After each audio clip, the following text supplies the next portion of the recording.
Hello ladies and gentlemen, welcome to the Game Up. I'm your host Gamer K, and it is the final video for Villain Month 2025. And it's been a wild one this month.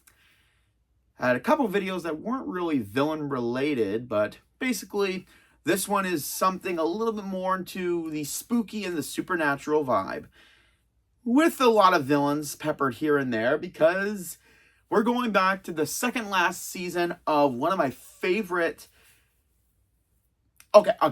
Again, I've never played the game past season one's first few cases. I'm talking about Criminal Case, but I did watch every single episode of the game through one of my favorite YouTubers, Pitching Ace 88, and he's taken a long hiatus, he's taken a long time away from YouTube, and I get it, to be with his family and everything, and honestly, I'm happy for him. But every time I color upstairs to relax, I always put on the old episodes of Criminal Case, because it's like watching a crime show. His reactions, the twists, the turns, the fact that he doesn't just post videos of the culprit without going through the story. And the second final season was Supernatural Investigation, where we went through the entirety of the U.S. with a crackerjack team of experts in the supernatural, from hunters to experts in lore, to some members of the team actually being part of the supernatural, from a werewolf to... I can't say anymore. And each case has a unique supernatural and aesthetic to it that really lends itself to its own original story without making it seem like so freaking crazy. I mean, hey, we've had ancient secret organizations. We had a digital a psychotic mastermind trying to digitize the world. We had a world cult. Another criminal organization from around the world. We had corrupt officials in the past. We had freaking mutants being created, trying to take over the world. Of course. We had traveling through time without a DeLorean. So, of course, supernatural would be the next big thing, which... And again, every single case is fantastic. But these are my top 13 cases of the game. So obviously, I'm just going to do a quick rundown of each case, not give so much away. Spoilers, obviously, for anyone who plays the game. And I would love if Pretty Simple worked with Netflix to give Criminal Case a series. Each case being an episode in the style of Archer. Now, I know what you're thinking. 8 seasons of a crime show like this, isn't that enough? Isn't that too much for an animated series? Grey's Anatomy's been going on since I was in high school, and they're still just spinning their wheels. So I say, why not give indie games like this an actual treatment? Oh, also, a lot of these cases being based on a lot of supernatural stuff, there's going to be a lot of in-jokes with the characters and the suspects and a whole bunch of that, so bear with me. This is Gamer K's Top 13 Criminal Case Supernatural Investigation Cases. And why Top 13? Because as always on the Game Hub, only the odd can be number 1. Okay, so the cases in this season are, instead of being... split into sections of a city, kind of like what they did with Travel in Time. We go to instead of going to different time zones, or season 3, instead of going to different continents, we are going throughout the entirety of the U.S. from the Southwest to the Midwest to the West to the Rockies to the East and to the South. And each section correlates to a different type of supernatural focus. So to start off, we're heading right to the Southwest with Gut Out. Taking place in New Mexico, we find out that a local artist was mauled by a chupacabra.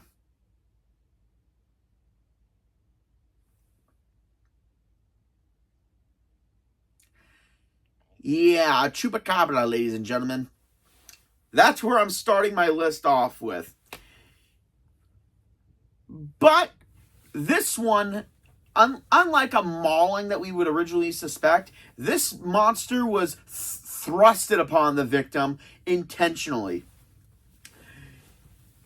It turns out it was his sister. She had found the chupacabra and kind of bonded with it and had it kill all the sheep and goats in the towns for the farmers to save her own struggling farm. But when that still failed, instead of, being smart, she decided to ask her brother for money to help her business. Saying no to that, she sicked the chupacabra on him in order to collect the insurance money.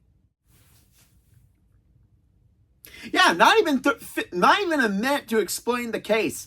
It's a quick one. And honestly, being the second area of the season, I wasn't expecting that much right from the start. But dude, man, they managed to put an actual legitimate crime episode feel with a supernatural element attached. And luckily, not all the cases are going to be like that. A lot of them will have a lot more depth and feel to it, instead of just being generic crime genre case, added a supernatural element into it. But again, still a great episode. Not only that, but in the additional investigation, we find out that suspect from the previous case started dating one of our members, and Gwen. Okay, I'm just gonna get off the bat. Every single character in this season, I love them in one big way or another. Whether their personality traits, the trauma they go through, their design, a whole lot. Again, I just think all these characters of Criminal Case could benefit with a big cartoon show. And if anyone who's a Criminal Case fan sees this video, please like and subscribe. Share my videos to share Criminal Case, because it's been over 4 years since Criminal Case ended, and I just love talking about some favorites. So anyway, going back to what I was saying, the suspect from a previous case is arrested for murder, even though she says she didn't do it, blah blah blah, which unveils the whole concept for this area's big thing, which I will get to in another topic. So yeah, Gut Out. Starting them off my list, pretty good with, again, simple crime show case with a monstrous murder weapon. Basic, simple. Let's continue. Okay, we're heading to the Midwest, to Chicago, for Don't Die Over Spilled Milk. This one,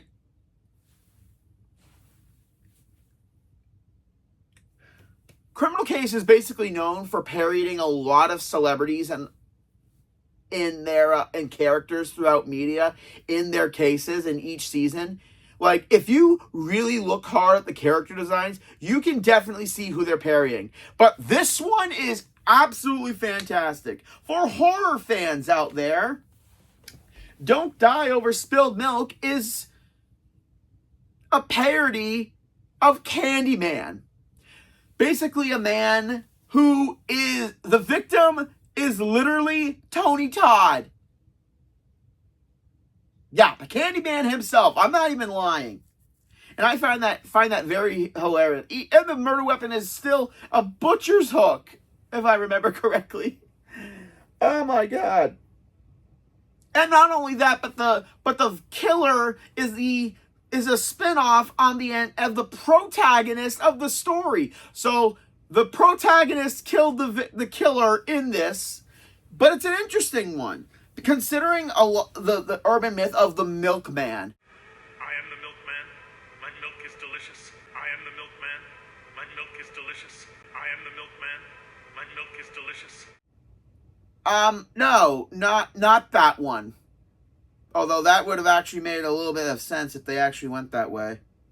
The milkman was an urban legend in Chicago about a mysterious figure that basically killed people. And a lot of people used it to kind of deal with a lot of the tragedy in their life. And instead of accepting it or finding an actual cause, they just blame the Candyman so they can move on. Including our killer, who blamed the milkman for the death of her mother when she was a child. But when the victim wanted to debuff the myth, she took action in her own hands and killed him with the same manner that the milkman did.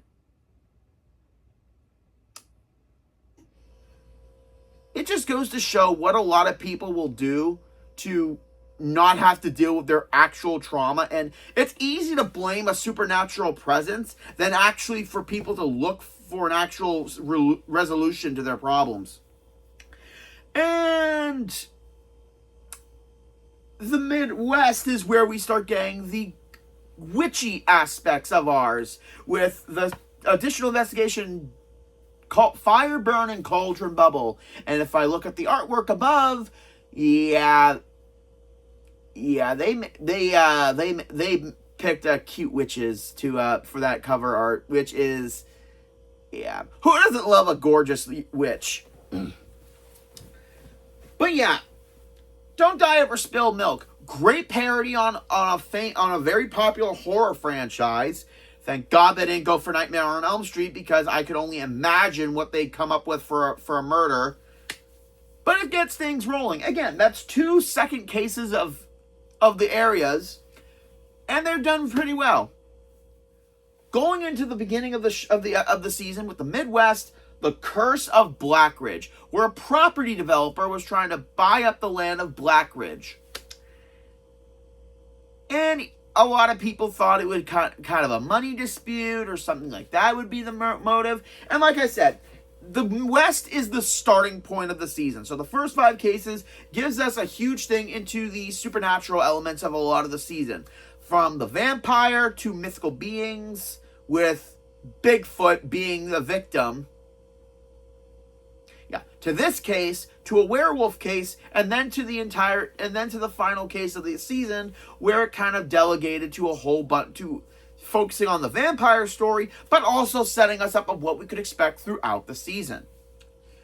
And this one definitely threw me for a loop.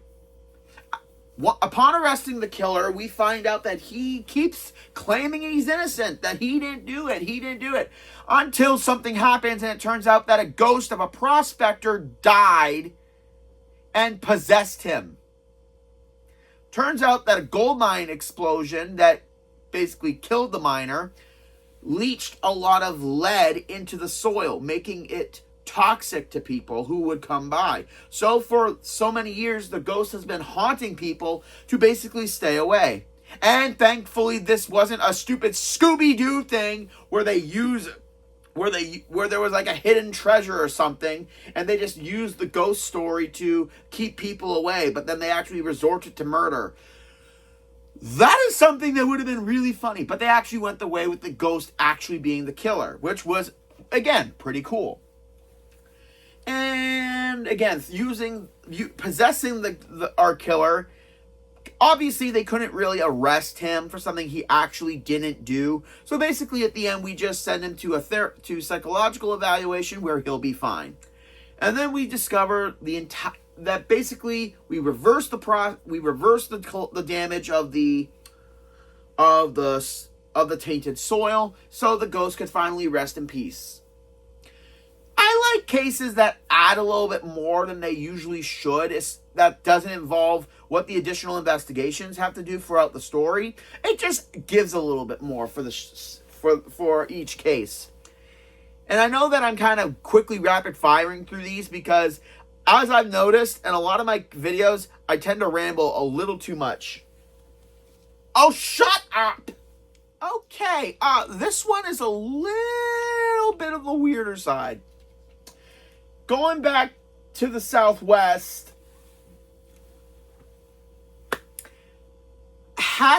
#murder.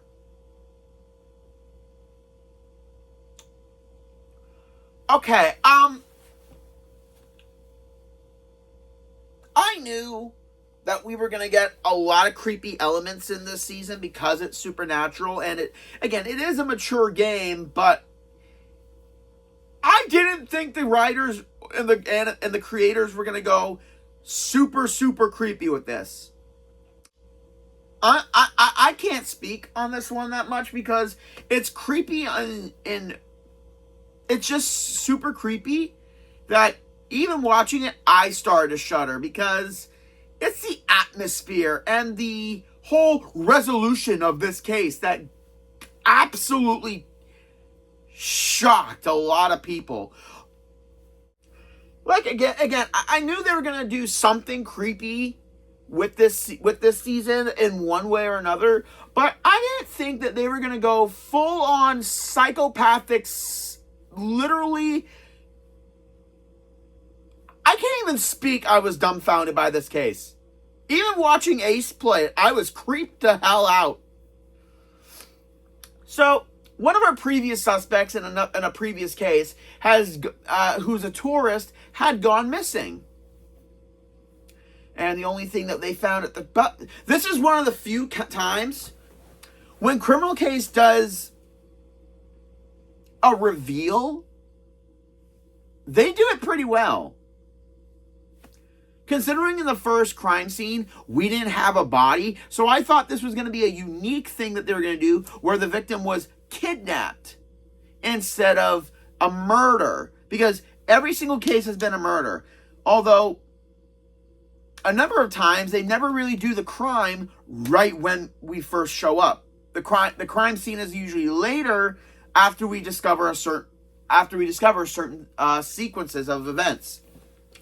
But this one really had me going for a minute. The only thing of the victim of the missing tourist that we could find that was left behind was her bloody backpack, which again probably showcased that she probably attacked the attacker or she was injured and the blood got on there, so we would have to track her down. But no, her decapitated head was in the bag.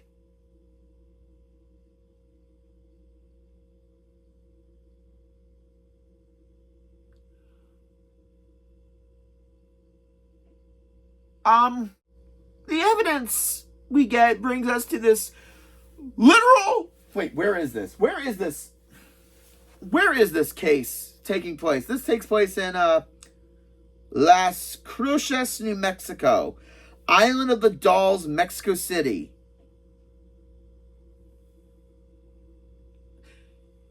Yeah, this is a legitimate haunted tourist attraction where there's an island and there's dolls all over the island. I still can't talk because of this case. And then, after we meet our suspects, we go into the doll shrine and we find the rest of the victim's body dismembered. I still can't speak about this case because it's so freaking terrifying. Not only that, but aside from all the suspects that we had, the twist, I should have seen it coming. Because the theme of the season, I should have seen it coming, but I didn't. And if things like Annabelle and Chucky didn't make me terrified enough, the killer turns out to be a little girl who lives on the island with her grandfather. And it turns out she's just a cursed doll that was brought to life by her grandfather's taking care of all the dolls. And he's actually an innocent person. And this doll saw the evil in our victim's eyes and decided to kill her.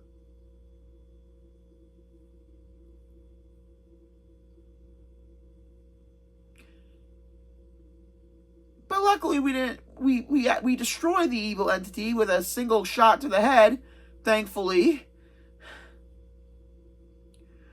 Okay, can we stop talking about this case now? I'm starting to get anxiety. Okay.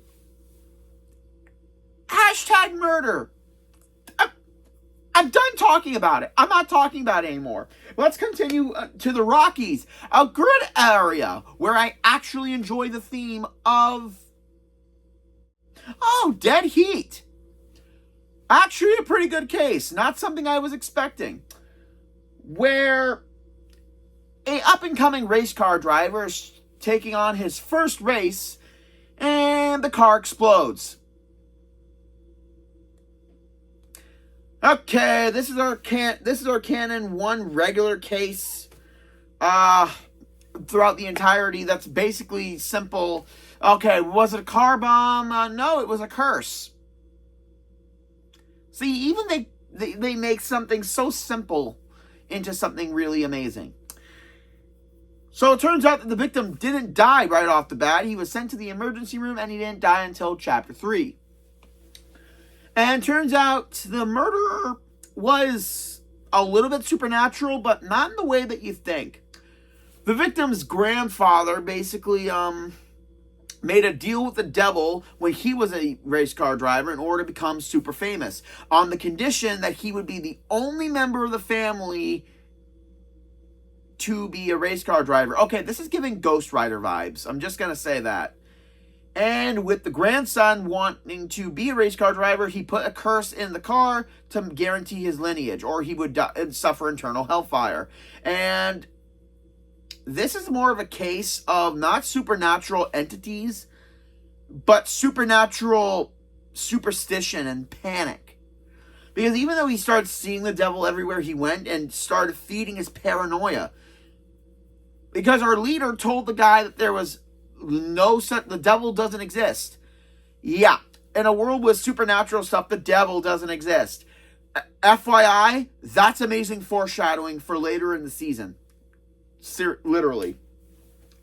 So yeah, not much of a supernatural case of that way, but more so of having someone's own fears and their own superstitious beliefs affecting how they act in regular life. And again, the side quest gives us a lot for werewolves, because the Rockies is basically the werewolf part of the story, and I really, really love it. It's our first case in the East, ladies and gentlemen, and this one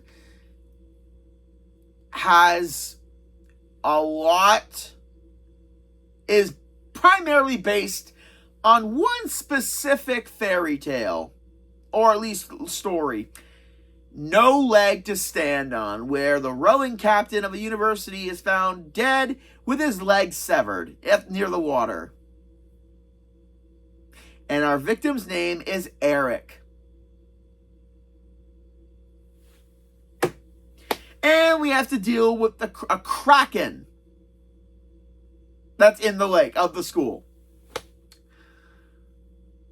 You know what? Once again, I love the dedication that they go to really make the story feel fresh without it feeling cliched in any way. So the murderer turns out to be a mermaid who asked the Kraken to be human because she fell in love with the victim's girlfriend named Vanessa. After seeing her swimming in the lake, she fell in love with her and wanted to try to woo her. But she turned her down, and she tried to convince the victim, Eric, to break up with Vanessa. But he said no, so she killed him and fed his legs to the Kraken for payment.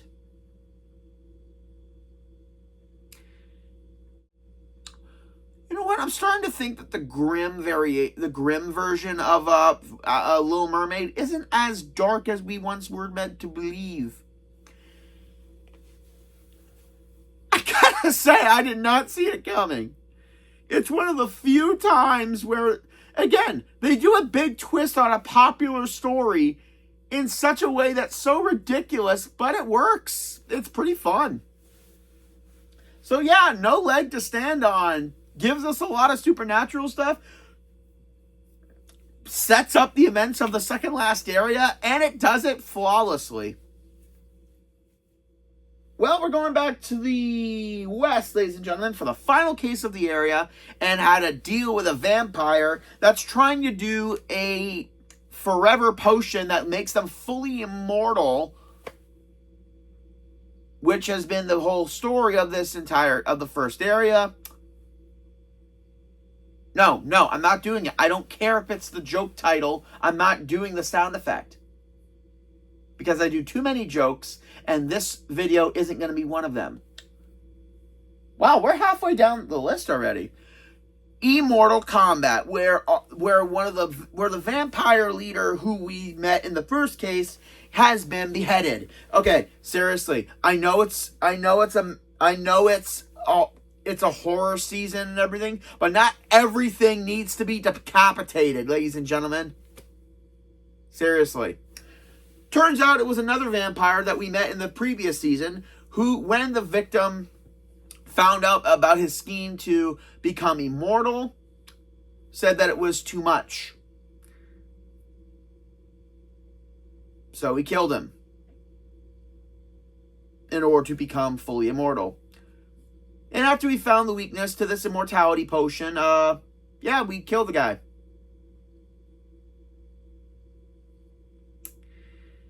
Yeah, I'm going to be honest, for a climactic case for this, I mean, to be fair, not a lot of the first district final cases is really that impactful.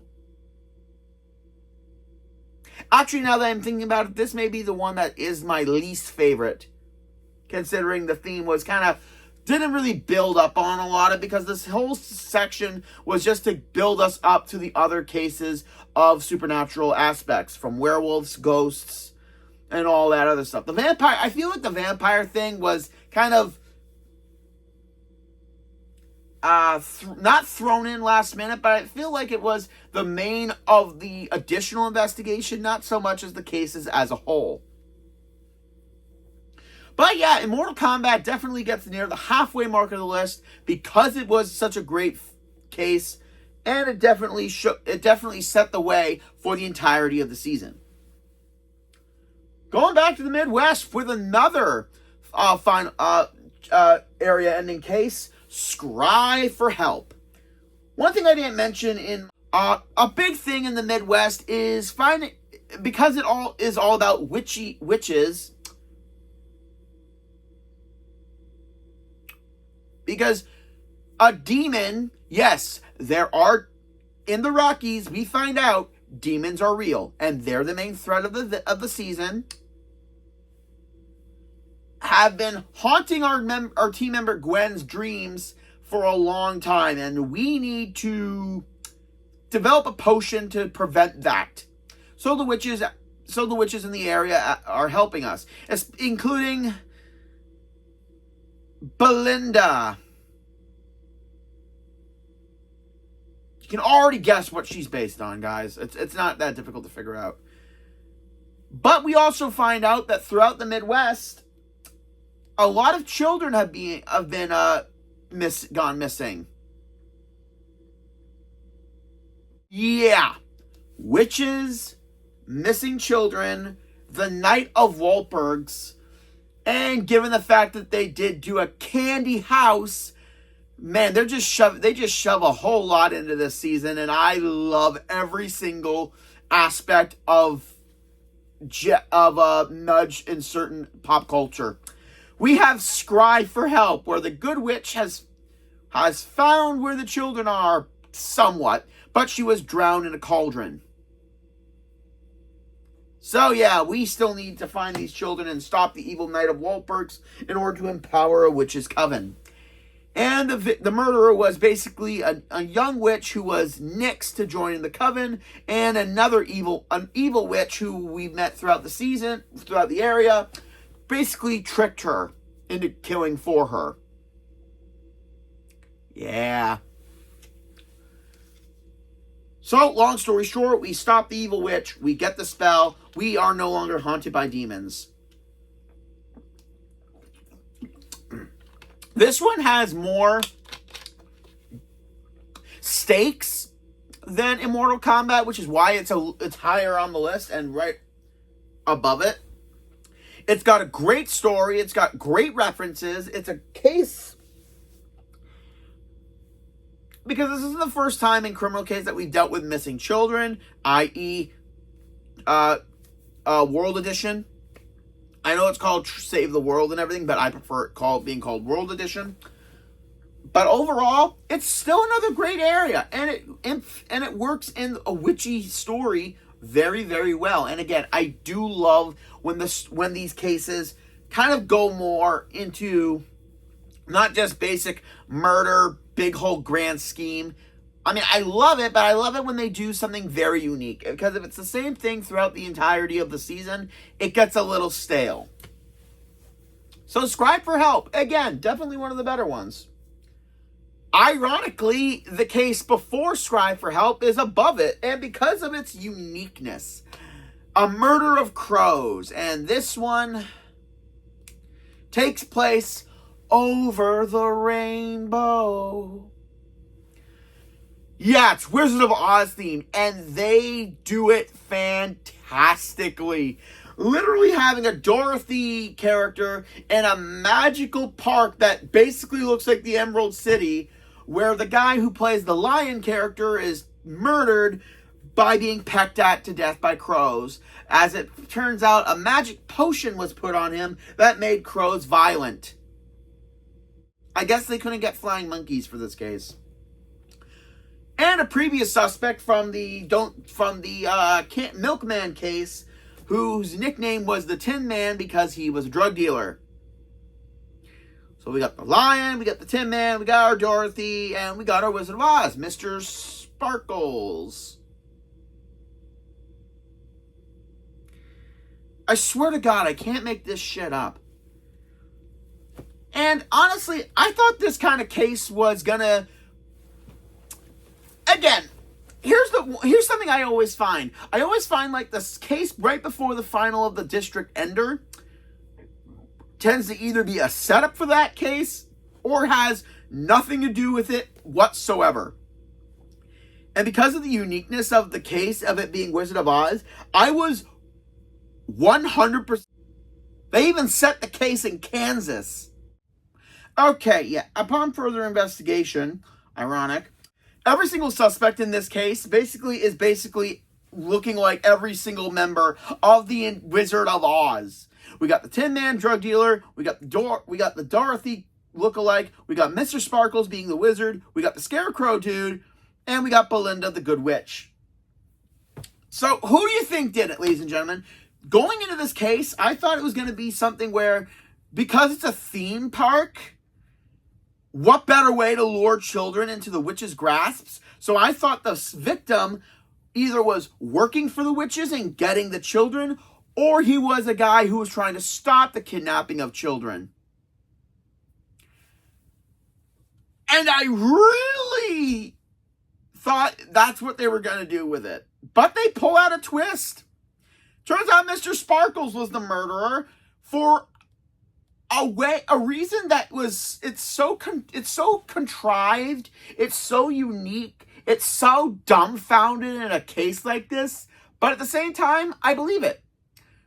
Sparkles was a narcissist who couldn't, when the victim turned out in his resignation to leave the park in his employ, the guy couldn't take it, so he gets the guy out for drinks, gets him drunk, ties him to a tree, sprinkles the potion on him, and the crows kill him. All because he wanted to quit. Not what I expected, but at the same time, pretty ingenious. It threw me for a loop, and I do love when cases can do that. Because if I can predict what's going to happen, it basically goes out the freaking window. And even if I do predict who the killer is, the motives are what makes it pretty enjoyable. So yeah, Murder of Crows. Definitely a case that's going to make me not want to watch the Wizard of Oz stuff. Even more than I already don't. Going back to the Rockies, again, another district ender, we have the Tree of Death. We're finding out that the pack leader of a set of werewolves has been murdered in the once ancient Tree of Life. That had its magical core ripped out. Which kind of was the entire case of the Rockies, having one of our members who is a werewolf kind of infiltrate the werewolf pack in order to gather information on this entire ordeal. And then it turns out that a suspect that we've met numerous times was the murderer. And honestly, I thought it was going to be something like, okay, he was a werewolf and he was hiding it, and maybe there was a disagreement, something of how to keep the core safe, or maybe the victim was going to rat us out and do something evil. But no, the killer is a demon. Yeah. Who's been hiding in plain sight for years, and is the demon responsible for another district that I'll get into in a little bit. So yeah, the tree core apparently is a key that unlocks the Demon Queen's prison that she was imprisoned in. I'm not going to lie, I kind of do like that we got this big plot point in the 3rd district instead of the 2nd, because to have the entire season of us going after all these keys would feel kind of stupid. But I do like that we get a little bit of it peppered here and there, so that's a pretty good idea. But yeah, the Tree of Death, definitely a case that gave us something really creative, really enjoyable, definitely threw in a twist because it was focused more on the werewolf aspect but it didn't turn out that way. So again, I like where it went.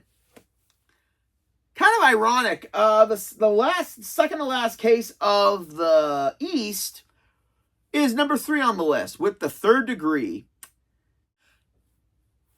So the killer of the previous case of this area was being interrogated by the FBI. We've been working with the FBI throughout the season. And she was basically killed during interrogation. Nobody knows how. And then after investigating the victim's house, we find her spirit. Finally, a victim's going to tell us who killed her. Her memory is foggy. Of course, it's never that easy. Basically, the victim admits that she's the one who did it upon being tortured by a demon for information. Yeah. So, out of our ends, weirdly enough, her ghost is a suspect. So, the murder victim is a suspect in her own murder. Give them credit. They've never done that before in this season, so give them credit. And I do like that a lot of the suspects are people that we trusted throughout the season. And it just goes to show that foreshadowing is one thing that Criminal Case does exponentially well. And it's reasons why I want them to do a full series. A TV series. Turns out a suspect who we met in the beginning area turns out to be the killer. And they foreshadowed him being a demon because in the Niagara Falls case in the East, at a costume party, he dressed up as a devil and showcased it was just a costume. And he was the one who was torturing Gwen all this from the West all the way to the Midwest. So, great. And it turns out he was doing information in order to get the final key, which turned out to be the person we've been looking for. That's the final key, is our tech expert, motherfuckers. Great. And this case, okay, yeah, even though this is the second to last area, they still do a great way of branching into the final case, final area of how we are. After this case, the additional investigation, you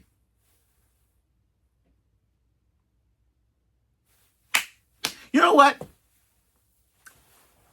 Another thing that Criminal Case does exponentially well is finding out who's going to betray us in the end.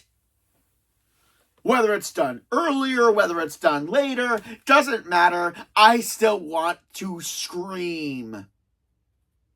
Because just like a show where a character you've loved from the start turns out to be an evil or an accomplice or corrupt, like I stated in my top 13 video game backstabbers and traitors, Criminal Case does a very good job of doing this. And thankfully, this was the second to last area. So I thought there was no way we were going to get anything of anyone betraying us, ever.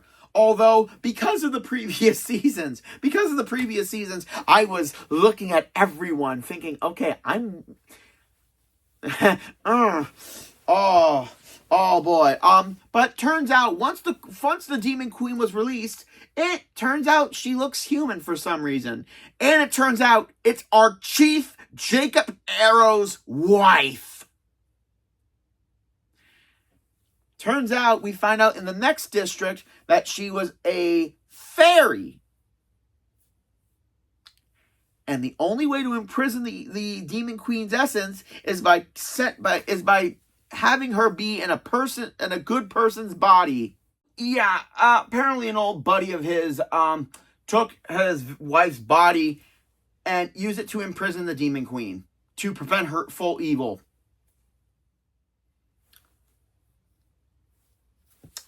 Okay, I love this case 100% because it's not so often that we get a good serial killer in Criminal Case. Actually, you know what? That's a lie. A lot of the serial killers are pretty good.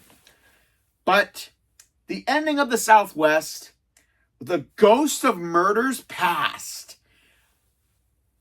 Going back about what I talked about, the killer of the Tree of Death, that demon is responsible for the events of this district, which is right before. So we find out in the Southwest that a ghost has been possessing people to killing their loved ones and then having them why? Because it turns out the victim of this case and the suspect who was starting to date Gwen, turns out them and their friends sacrificed their friend years ago to a demon in order to get rich. In stocks, in land, to get rich. Yeah, I'd be pretty pissed too. And it was even done in the first case of the Southwest, which again, they did it pretty well of trying to hide it in the beginning of the real intentions. And each murder had a tarot card with it.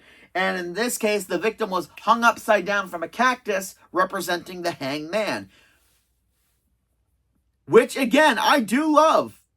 And it turns out it was a previous suspect from a case in this district who was the ghost's boyfriend at the time. And trying to connect with her and find out the truth of what happened to her, vowed to get revenge by getting rid of the final guy himself.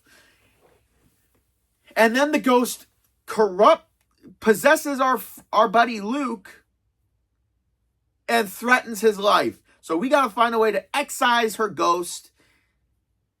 And even after all of it, after that's all done, Gwen finally talks to the other suspect who was in part of this deal, that you deserve what you get, and basically doesn't help her. I'm glad for Gwen, because throughout the series it's going to be very evident that she doesn't have the always best picks in relationships. Just saying that right now. And at the same time, this case was really, really good. It tied everything nicely in the Southwest. It gave us a great story, a great actual premise that it doesn't feel like it's a cliched mess. Gave us a serial killing ghost. As awesome as it's been done in other media, this one was done in a way that wasn't rushed. And that was the number 2 of my list. So number 1, I gotta be honest, there was only one choice for the number 1 of this list, so let's go.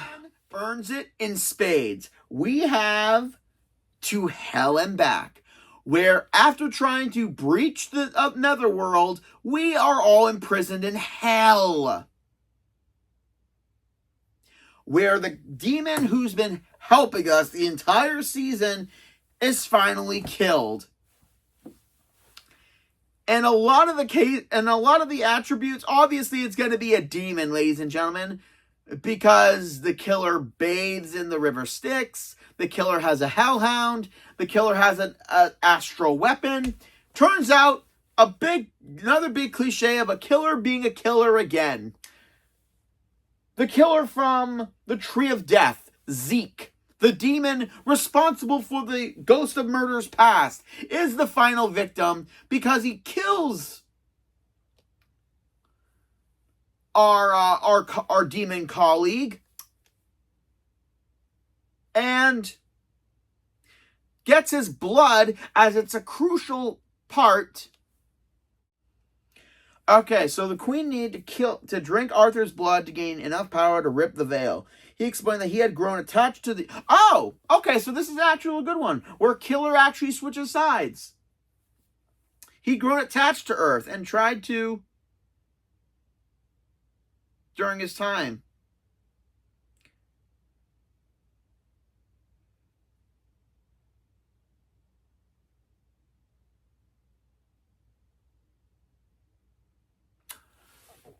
Oh, right. Yeah, Zeke had grown attached to Earth on his many, many years of infiltrating it, and grew to like living on Earth. So he killed the guy, our demon cohort, took his blood and gave it to Chief Arrow, not knowing that the chief pledged loyalty to the queen because she looks like his wife. So, SpaghettiOs.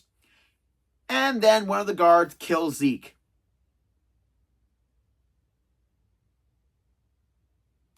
So the demon, who was a villain throughout the season, switches sides in the last moment and then gets killed. Well, and then the final battle with the Demon Queen is fantastic. It's great. And aside from Arrow somewhat switching sides and then switching back to our side because he realizes what a mistake he made, at least there was no big reveal of anything. Oh, except for one thing. The FBI agent that we meet earlier in the game that's been helping us throughout the entirety of the season. Yeah, it turns out he was our demon, actually, and he infiltrated the FBI years ago in order to find Arthur, who is, again, the demon who's been helping us throughout the season, in order to find him, and also to keep tabs on us the entire fucking season. Son of a bitch! Of course, because we can't have one season of Criminal Case without someone we know betraying us in the end. Ah! This isn't scripted rage, ladies and gentlemen. This is my genuine frustration. I love Criminal Case to death, but every season we get someone who betrays us in the most pissed off way imaginable. Although I will admit that it's great to see that they switch it up every now and then. From Chief King, to Frank, to Angela, to freaking Justin Lawson. I'm still not getting over that son of a bitch, by the way.